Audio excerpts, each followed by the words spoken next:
नमस्कार। विश्व समाधान मंच प्यारा उत्तराखंड में आप सबको स्वागत है। आज 5 सितंबर है। शिक्षक दिवस के अवसर पर आप सभी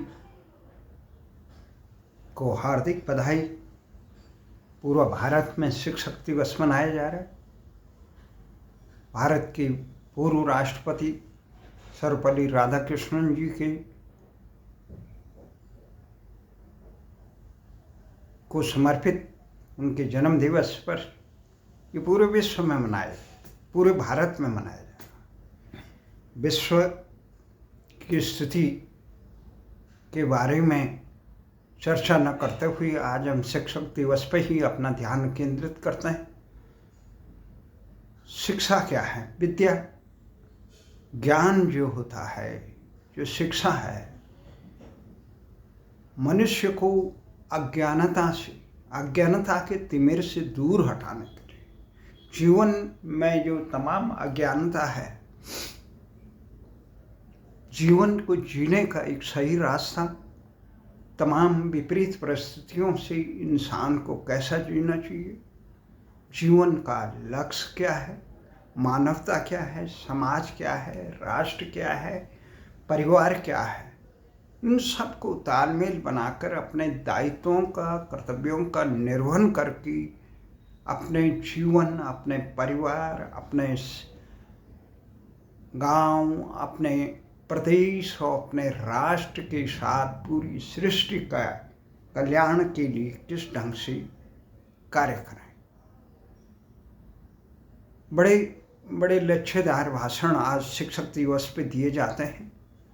देश की शिक्षा व्यवस्था की स्थिति क्या है, देश की हकीकत क्या है, वर्तमान शिक्षा व्यवस्था जो मैकाले के बाद आज तक स्थापित हुई है उसकी स्थिति क्या है, उससे निकलने वाले तमाम जो एक क्रीम निकलती है, जो इसका श्रेष्ठता जिसे भारत की तमाम व्यवस्थाओं में निकले हुए, जिसमें शिक्षक निकलते हैं, जिसमें चिकित्सक निकलते हैं, जिसमें इंजीनियर निकलते हैं, जिसमें वैज्ञानिक निकलते हैं, जिसमें प्रशासनिक निकलते हैं, जिसमें चिंतक निकलते हैं, जिसमें आम नागरिक निकलते हैं, यहाँ के हुक्मरान निकलते हैं।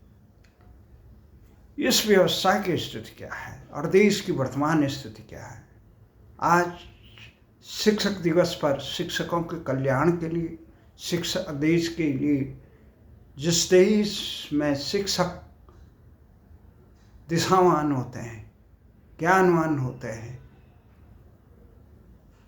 अपने कर्तव्य परायण पे रहते हैं, वो देश हमेशा आगे बढ़ता। और व्यवस्थाएं जो इस प्रकार के शिक्षकों को मजबूत बनाती है, वो व्यवस्था राष्ट्र निर्माण के काबिल होती है। आज हम देखते हैं देश की हालत क्या है। आम जनमानस में अभी आम गरीब आदमी के लिए शिक्षा का क्या है? शिक्षक जो मोटी मोटी वेतन ले रहे हैं, वो क्या अपने दायित्वों का निर्वहन कर रहे हैं? क्या राष्ट्र के प्रति उनकी दायित्वों के प्रति क्या है? इसी सप्ताह खबर आई कि फिर अटल उत्कृष्ट राजकीय इंटर कॉलेज कोटली चमोली में आम जनता ने, वहाँ की स्थानीय जनता ने तालाबंदी कर दी। तालाबंदी क्यों की? सीमांत जनपद है उत्तराखंड का, जो कभी शिक्षा में भारत को विश्व गुरु बनाने में जो उत्तराखंड का मान है, यहाँ मनीषी, चिंतक, ऋषि मुनि, सारे बुद्धिजीवी चिंतन करते थे, मनन करते थे, राष्ट्र का कल्याण के हो, शिक्षा कैसे मिले, देश कैसे मजबूत हो, आम जनता का कल्याण कैसे। पर वहाँ स्थिति ये है कि डबल इंजन की सरकार है। अटल बिहारी के नाम पे जो स्कूल बनाए गए, जो विद्यालय बनाए गए, उन विद्यालयों में जिसमें दावा किया गया था कि ये इसमें केंद्रीय माध्यमिक शिक्षा बोर्ड CBSE का एक ढंग से हम इसे आगे बढ़ाएंगे, बच्चों को बेहतर शिक्षा देंगे, जिससे आधुनिक शिक्षा देंगे, जिससे बच्चे आधुनिकता की दौड़ में पिछड़ न पाए, उसके बराबर कदम ताल करें, राष्ट्र को आगे बढ़े। परंतु स्थिति क्या हुई, इन दूरस्थ क्षेत्रों में प्रत्येक ब्लॉक में 2-2 विद्यालयों को अटल उत्कृष्ट राजकीय इंटर कॉलेज बनाया गया। इस प्रकार से उत्तराखंड में कम से कम 190 विद्यालयों को बनाया गया और इन 95 विकास खंडों में स्थिति ये है कि ये दूरस्थ क्षेत्रों के जनपदों के अधिकांश उत्तराखंड में पर्वतीय और दूरस्थ क्षेत्र के जनपद हैं, सीमांत, उनमें जो अटल उत्कृष्ट राजकीय इंटर कॉलेज है, उनमें अध्यापकों का वहाँ जाना नहीं चाहते हैं लोग एक तो परीक्षा पास करके ऐसे दुर्गम स्थानों में, दुर्गम तो स्थान नहीं है, दूरस्थ स्थान माना जाता है, जहाँ सारी सुविधाएं हैं, गाड़ियाँ हैं, चिकित्सालय हैं, भले चिकित्सक हो या ना हो, बिजली है, पानी है, वहाँ शिक्षक जाने जब तक नौकरी नहीं मिलती है, मोटी पगार मिलती है, पर वहाँ जाने के लिए तैयार सब अपना नियुक्तियाँ मैदानी क्षेत्रों में देहरादून, हरिद्वार, काशीपुर, नैनीताल, इन जिलों में करना चाहता है। तो कैसे इन दूरस्थ क्षेत्रों के लाखों बच्चियों का भविष्य कैसे हो? और जब शिक्षक न हो तो शिक्षा कौन देगा, विद्यार्थी कैसे पढ़ेंगे? तो उनका भविष्य, हजारों विद्यार्थियों का भविष्य अंधकार। अब ये इंटर कॉलेज जो दूरस्थ सीमांत जनपद चमोली का नारायणगढ़ क्षेत्र है, विकासखंड है, उसका ये अटल उत्कृष्ट राजकीय इंटर कॉलेज कोटली है। यहाँ 140 विद्यार्थी है, दूरस्थ क्षेत्रों में 17 अध्यापकों की जरूरत, परंतु इसमें केवल स्थायी 3 अध्यापक हैं। 4 अध्यापक वो हैं जो अतिथि, और अतिथियों की नियुक्ति जिलाधिकारी करते हैं। जिलाधिकारी, इससे पहले ये खबर बनाई हमने 1 महीने पहले, संज्ञान तक नहीं लिया, इतने मोटी चमड़ी के और अपने दायित्वों का निर्वहन के प्रति उदासीन, उन्हें इससे कुछ नहीं। वो भी आज मैं देख रहा हूँ, मुख्यमंत्री भी, शिक्षा मंत्री भी और जिलाधिकारी भी, शिक्षा के बड़े बड़े पैरोकार, और ये अध्यापक जो दूरस्थ क्षेत्रों में नहीं, वो भी शिक्षक दिवस के गुणगान कर रहा हूँ। शिक्षकों को महान बना, गुरु ब्रह्मा गुरु विष्णु गुरुदेवो महेश्वरो गुरु साक्षात परम ब्रह्म तस्मै श्री, ऐसी बात कर रहा हूँ। गुरु कौन है? जो अज्ञान था, जो अपने को समर्पित करके बच्चों को राष्ट्र के उज्जवल भविष्य के लिए, मानवता के उज्जवल भविष्य के लिए उनको अपनी शिक्षा विद्या का, परंतु ये विद्या कहीं नहीं, ये केवल अपने टाइम टेबल। हमने वो दिन भी देखे थे जब शिक्षक रात दिन मेहनत करते थे कि मेरे छात्र कितना आगे प्रतिभा वाले, वो अपने दायित्वों का निर्वहन करें।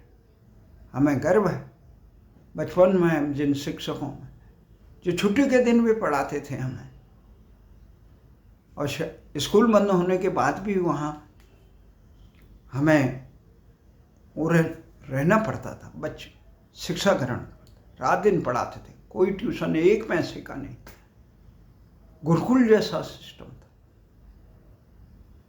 उन महान गुरु सुरेशानंद जी, मिश्रा जी, ये तमाम थे। किस प्रकार से उन बच्चों को क्षेत्र में बच्चों की शिक्षा के लिए तैयार करें, बर्तवाल जी से लेकर राणा जी, बलवंत सिंह गुरु जी से लेकर लोगों ने पूरे क्षेत्र में जन जागृत की, अज्ञानता को कैसे दूर किया जाए, आम जनमानस को आगे किया। तो उसके बाद ये हुआ। आज उन ऐसे महागुरुओं को वर्तमान व्यवस्था न पुरस्कृत करती है, अभी तो तिरस्कृत करती है। समाज भी अब तिरस्कृत करता है जो समाज के लिए समर्पित रहता है।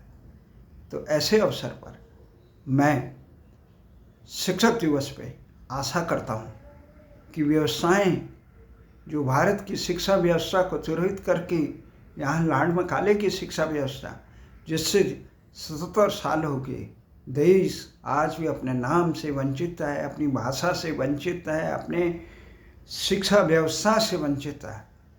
ये केवल शोषण की व्यवस्था रह गई, जो मैकाले की लूट खसोट की जो अंग्रेजों की व्यवस्था रह गई, पूरे संसार में लूट खसोट की वो व्यवस्था रह गई। उस व्यवस्था को यहाँ पे नई शिक्षा नीति के नाम पे सरकारों की स्थिति ये है कि 77 साल हो गए, वो अपने देश को, अपने बच्चों को अपना नाम तक नहीं दे पाई, भारतीय नागरिक नहीं बना पाई, भारत का इतिहास नहीं पढ़ा पाए, भारत की व्यवस्थाएं, कल्याणकारी व्यवस्थाएं, ये जीडीपी है, शोषण की व्यवस्था है, सकल घरेलू उत्पाद के क्या है, केवल व्यापारीकरण हो गया।